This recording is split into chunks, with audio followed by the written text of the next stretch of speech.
Thank you very much, Ross. So, good morning, everyone, and thank you for signing in for this social work coffee break morning. So, as Ross has said, I will be talking about how we can reframe the notion of dependency in children's social care. This was actually a topic of my master's research and dissertation when I was a participant on the social work programme. So just a brief run through of what we'll go through today. So I'll give a small introduction.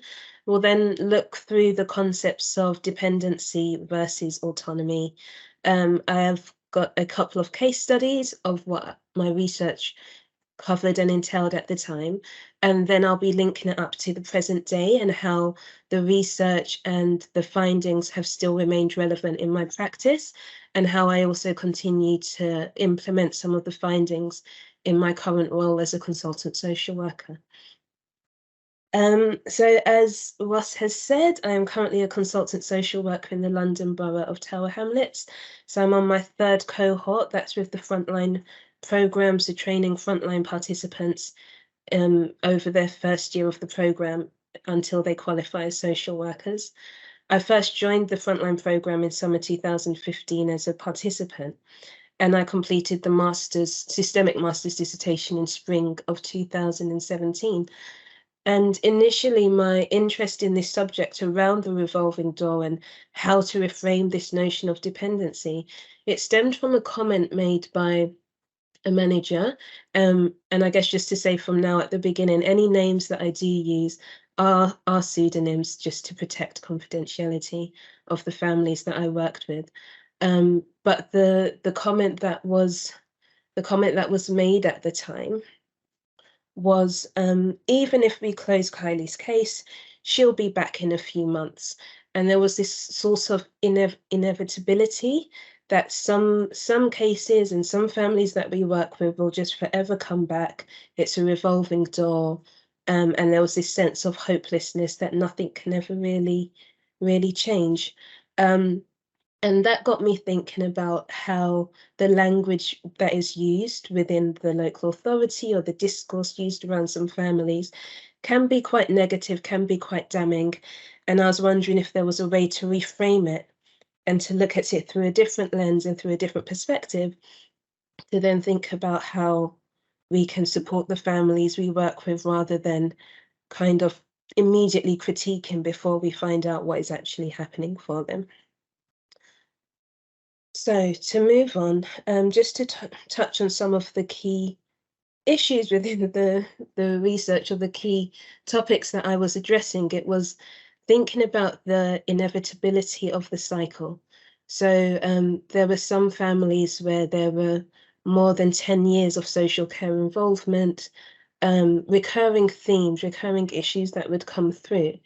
And a question really was how to break the cycle of dependency. So there would be talk about the re-referral rate within local authorities. How can we stop cases from bouncing back, so to speak, or what hadn't you done?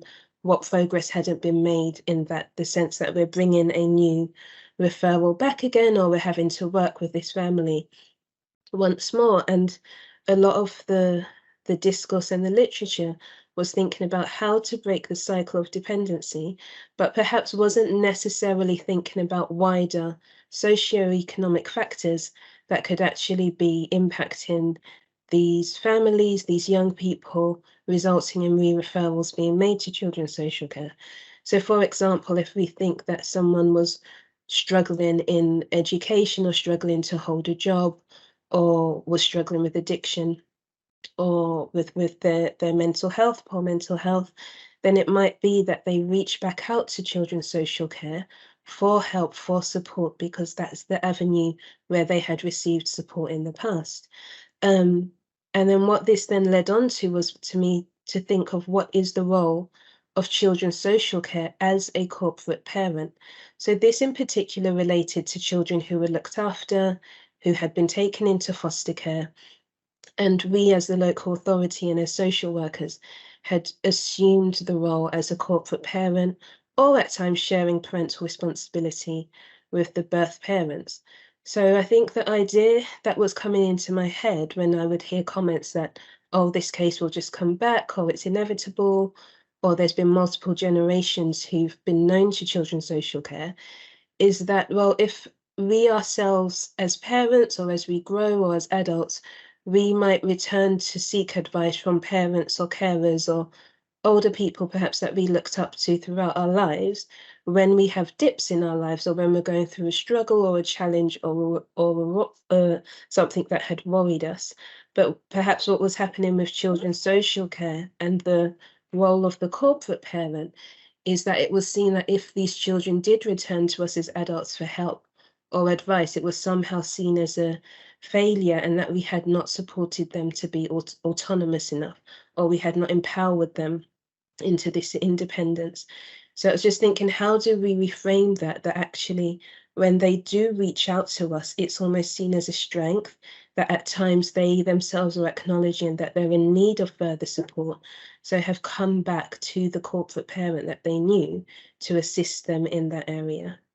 And this is here just a quote that I had taken from my master's of what I had written at the time to also, I guess, perhaps try to understand the view as to why promoting independence was seen as preferable to recurring dependency.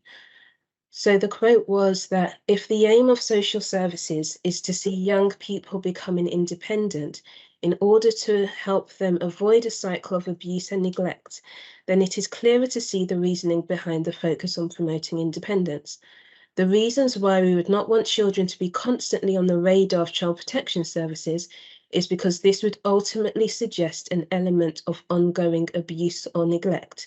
So this was also interesting in the sense that as children's social work, when children's social care, we're working with children where there are concerns about harm or abuse that may be happening with a family. So I guess the comeback or thinking about what was going on inside that was how do the two relate in terms of perhaps the recognition of the parent or the carer or a young person that they need their help. So they're reaching it out to help stabilize themselves as opposed to perhaps a referral coming from somewhere else and there being a bit more challenge or resistance. So what I'll do now is just move on to a case study. So this is the Smith family. So pseudonyms have been used to protect confidentiality. And I'll just start with a quote that the mother, Pat, had said to me. I'm aware that the genogram may be showing as quite small on the screens. The slides will be shared at the end of this, so you'd be able to look at it in further detail if you wanted to. So this was a family where there had been 3 generations of social care involvement, with each at least one person in each generation spending a period of time in foster care. So the mother, Pat, had come to me as a social worker, referring to her daughter, Kylie, which was who the initial comment was made about by my team manager. And Pat had told me, I need you to sort her out. I've done my best. She's not going to school. She's not listening to me. I can't do anything. You need to sort her out. And there was almost this sense of that you've helped me all my life. I've been through the foster care system myself.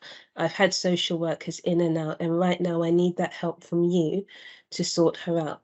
So of course, it wasn't that we then went in and immediately adopted everything that Pat said, but there was this sense that I need you to help me here. And therefore, my approach was to be like, okay, rather than seeing this as completely bad, Pat perhaps is realizing some of her limitations and she's returning to the corporate parent that she knew when she herself as a teenager was in foster care to help her with raising her own children now. So the wider discourse around families like this at the time within the local authority, again, was quite negative that, oh, you know, everybody's worked with this family at one time or another, or there's very little hope for them. So in terms of it was thinking about how to introduce a new storyline and narrative to avoid a problem saturated approach, which really, I guess, was about highlighting the strengths within the family and trying to look at what was working well instead of only focusing on some of the negatives. We then had another case study, which was the parents here, which was Khadija and Hassan, had themselves again been in foster care when they were children and now had a young family of their own. And what was really interesting with the dad, Hassan, in this case, was his comment to me was, stay as long as I say. So in children's social care, we usually work to timelines, to thresholds, to have you done what needs to be done? Is this plan moving in a timely manner? And with him, he wanted help with obtaining a learning disability diagnosis. So he felt that perhaps he was dyslexic or there was some sort of learning disability, and he wanted the social workers to come and help him to get in touch with the relative services around this. However, when we had to go and discuss some concerns around safeguarding for the children and domestic abuse that had allegedly been perpetrated by him towards his partner, he was like, oh no, I don't need help with that. All couples argue. I just need you to help me with this learning disability. So then what I had as the role of the social worker was looking at the dual role of safeguarding children, but still trying to advocate for the parents, still trying to ensure they were accessing the help and support that they needed at the time.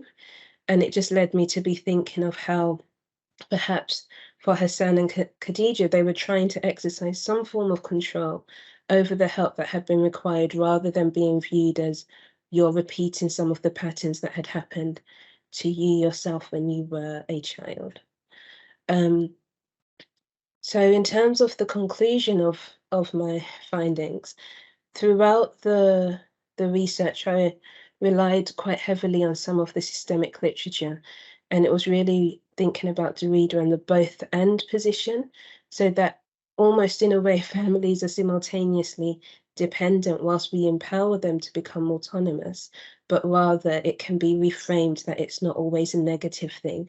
If a case does bounce back to children's social care, if there's a new referral, and a comment I often say is to not be scared of a re-referral, or if something does come back, because times change, situations change, and if you're sure that you had done as thorough a piece of work that you could have done at the time with the information that you had, then if something comes back again, then that's okay. We'll continue to help the families in the place where they are.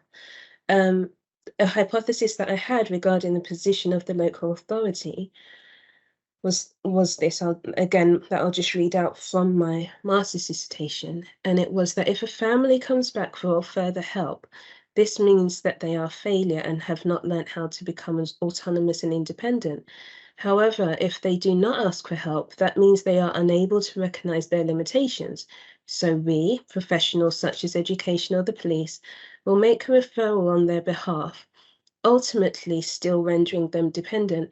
So that was kind of, are they damned if they do and damned if they don't? We wanted families to be able to mentalize and show some insight into the help that they needed. But we also didn't want them to come back at the same time.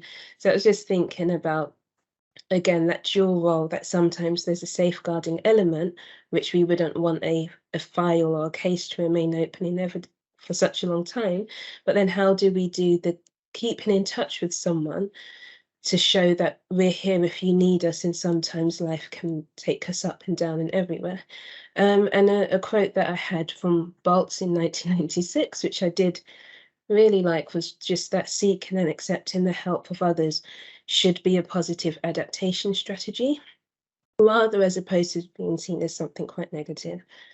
So this just brings me up to the present day as I wind down this presentation. And lifelong links is something that has been promoted and has been actively worked on by the Family Rights Group.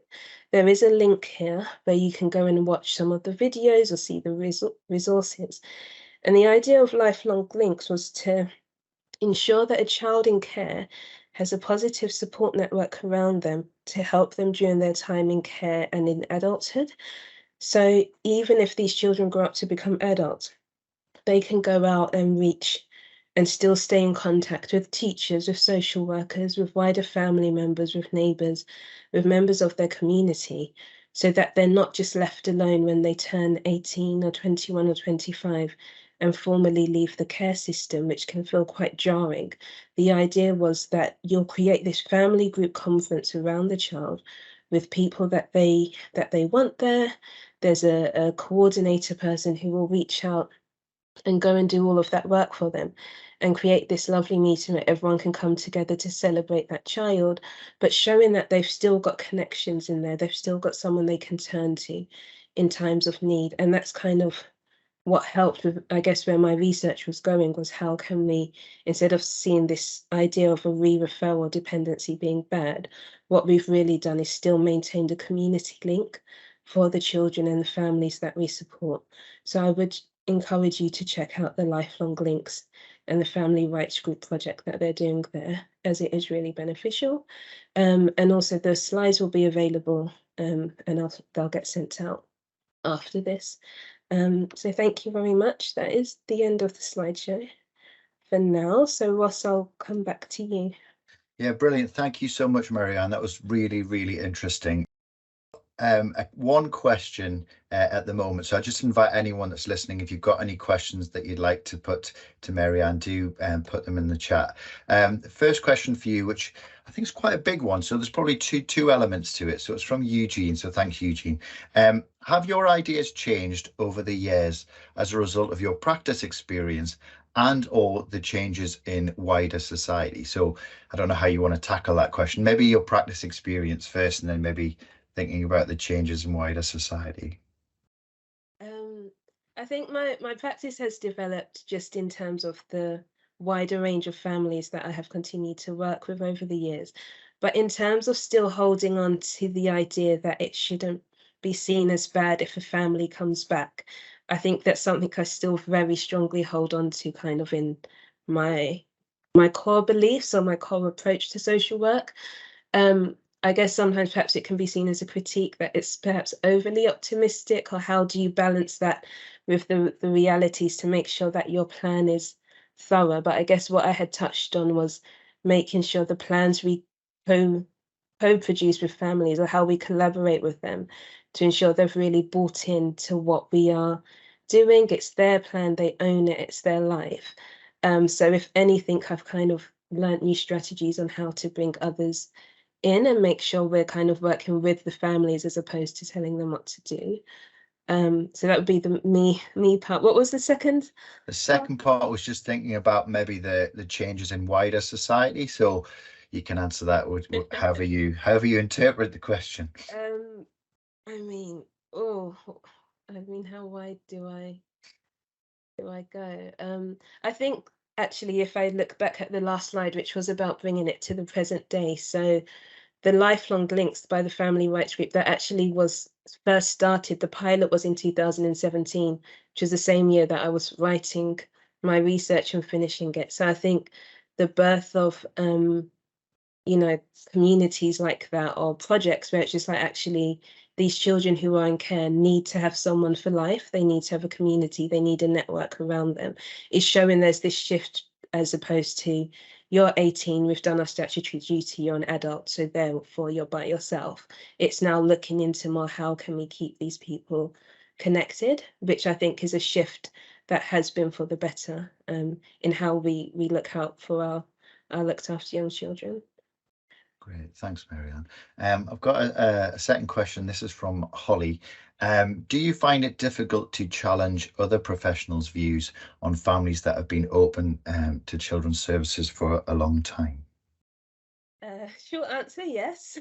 It can be difficult when a network perhaps, or sometimes maybe you see it in schools, because schools might work with the same family over quite a number of years. So they might be wanting you to push harder to, you need to do something and you need to do it now because I've seen this before. But I guess the same way it was reframing this idea of dependency, it's trying to think, okay, for this professional, maybe their anxiety is fueling their approach, or they're not so comfortable sitting with the risk or the uncertainty of knowing that these children are potentially in a dangerous position. So I think it's important to be quite firm, say perhaps when you are in those meetings or you're having those discussions, for why you're making a certain plan, but giving them a chance to voice it and hone it down into the plan, okay, so this is what you're concerned about, how will we address it, or how can we keep the family on board? Because again, kind of just forcing families to do things or shoving them and telling them won't necessarily create more safety or create a better outcome for the child. Just, if they've simply been removed from the situation, doesn't necessarily mean they're safer, particularly in terms of their mental health and emotional well-being. Yeah, great, thanks. Can I just ask just a quick follow-up on that? Because I think narratives obviously develop in different ways, don't they, in terms of, and I'm just curious as to how you have found working in the local authority context, where your initial observations were that it was the local authority social workers that maybe had a view of these families. So not just other professionals, but how have you coped working in that setting and kind of challenging the narrative in your own local authority? I guess that's something that's been ongoing because, a case might come back or you open one and you kind of open the file and see the whole 15 years of social services involvement. I think the narrative there is to hold in mind what has happened in the past, but also still try and look at what's happening now in the present day, or what's changed, or are there new family members who are going to be more involved, or what shifted. And it's also a lot of it is about language, which again, the comment was that, this case is just going to come back even if we close it. And it's almost just like, well, how do we know for sure? Like, we don't know what's even necessarily going to happen in the next 10 minutes. Or how can we make sure that it's not going to come back? What would you need to see? Is it that you want a longer period of sustained change? So perhaps we keep it longer to see that the changes are being sustained? Or is it that our plan isn't specific enough and maybe that's why we're worried it's going to bounce back? So that's how I kind of bring a bit more of challenge. So instead of a comment being made and perhaps me not feeling comfortable enough to challenge it, it's like, okay, well then how can we make sure that we're linking them in with the right people, or making sure that our plan is as smart as possible? Great, thank you. Just got a couple more questions. So, Chris has asked, to what extent do you think social workers are limited by the legal framework and that our definitions of significant harm may not match up with police thresholds? So I think it's just that question around kind of definitions and legal frameworks. What's your thoughts around that? Something I was doing quite recently was I went back to the Pan London child protection procedures, because that's, at least for London, it's adopted across to kind of give us a clear guidance on what you do in every single situation. So it has if children are setting fires, if they're beggars, if there's dangerous dogs. But I do feel perhaps sometimes, yes, maybe with police or organisations outside of social care, thresholds can be slightly different.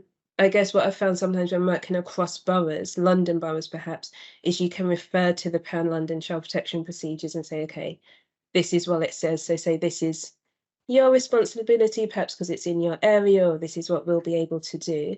But that's something, I guess, that's always a bit of a tension and a strain. And it's just trying to find the right practice guidance that informs the legislation that we're then working under.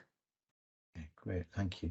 I think we've got a question from Anna, which I think kind of links to that in some respects, and it was something that I was thinking about, which she asks, how do you think the notion of care versus control in relation to the purpose of social care as an organisation links to some of the difficulties you have experienced with other professionals? So that tension that we have between that protection role and that supportive capacity, child protection versus child in need, for example.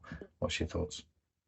Um, I think the care element perhaps is sometimes the lacking part, or maybe sometimes the side that gets pushed back, because you maybe get a family to a place where you think it's good enough, but you're like, you know what, I've formed a good relationship. Maybe an extra few visits would help them really feel secure or help them settle into their school. But then you've got that kind of control element or threshold of like, okay, your remit is done. Why are you still keeping this open? Why is it here? Um, I think it's almost something you just have to keep revisiting, or even as assessing yourself or your own stance or perspective that you're taking to this particular family, whereas you may have felt more inclined to help another one where you're more blaming towards another. Um, but there's not really a easy there's no easy answer to that. to that one. I feel it's something that's constantly being revisited. Or constantly thinking, what stance am I adopting over another? Mm.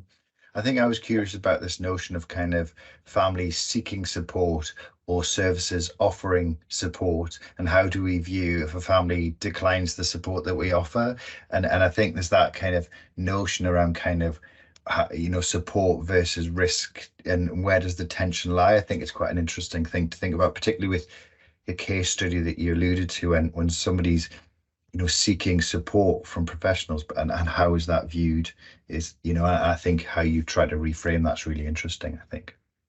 Yeah, and it's also just still holding the idea. We often say, the family is the expert in their own life, but how does that actually portray out when we're trying to ensure our plans are run on time or our visits are done within certain timeframes? Because they might think this is what's best for me. So the case study where he said, I just need help with learning disabilities. I don't need to discuss safeguarding with you. And again, so it links us back to that both then position. How can we do both? How can we bring that across? So yeah, it's an interesting area to explore. Yeah, well, I mean, we're just drawing to a close, but I just want to thank you on behalf of everyone that's been listening. I think it's been really interesting, and thank you for giving up your time to share your research.